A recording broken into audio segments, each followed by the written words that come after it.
నలుగురు foreign players 7 Indian players ఉండేది లెక్క. ఇంపాక్ట్ ప్లేయర్ వచ్చిన తర్వాత ఇంపాక్ట్ ప్లేయర్ మీకు ఇండియన్ ప్లేయరే ఉండాలి, 4 ఫారిన్ ప్లేయర్స్ కంటే దాటకూడదు. సో మీకు 8 మంది ఇండియన్ ప్లేయర్స్, 4 ఫారిన్ ప్లేయర్స్ ఉన్నారు. So your focus should be on Indian players. So ఈసారి ఆ రకంగా వాళ్ళు మార్చుకొని ఇండియన్ ప్లేయర్స్ మంచి వాళ్ళు చాలా మంది ఆక్షన్లో ఉన్నారు. వెంకటేష్ అయ్యర్ ఉన్నాడు, నితీష్ రాణా ఉన్నాడు.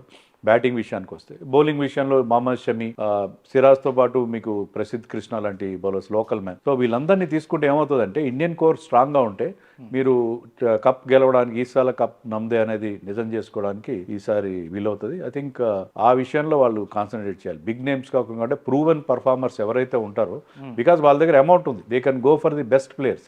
ఈసారి ఆక్షన్ పర్ఫార్మెన్స్ చాలా ఇంపార్టెంట్. ఆక్షన్లో బాగా పర్ఫార్మ్ చేస్తే half the battle one. So వాళ్ళు సగం బ్యాటిల్ ఇక్కడే గెలిచినట్టు. సో ఆస్ట్రేలియాలో బాగా పర్ఫామ్ చేస్తే అందరూ విరాట్ కోహ్లీని బ్లేమ్ చేస్తారు, అది క్యాప్టెన్సీ అని చెప్పి రకరకాలుగా చెప్తారు. కానీ మీరు సరైన టీంని సమకూర్చుకోవడం చాలా ఇంపార్టెంట్.